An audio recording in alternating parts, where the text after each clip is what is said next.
Hello guys and welcome back into a new brand video. In today's tutorial, I'm going to show you how to enable debug logs in Salesforce.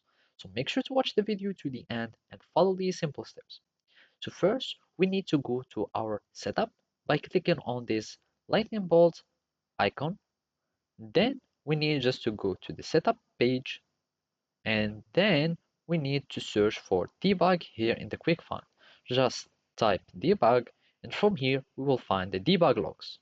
We click on debug logs and after that we will find all the options.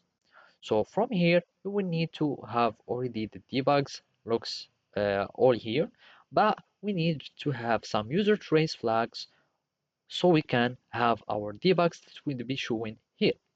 So we can go to the developer console by clicking again to the setup button, developer console, and after that we need to go to the debug.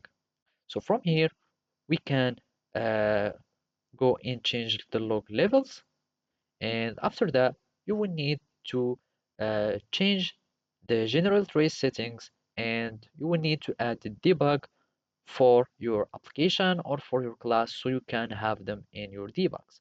So from here you can choose what you want or the class to trace, and after that you will have your debugs that will be showing here. Since I don't have any debug logs because I didn't add it to any application or to any uh, class or etc. I don't have it here.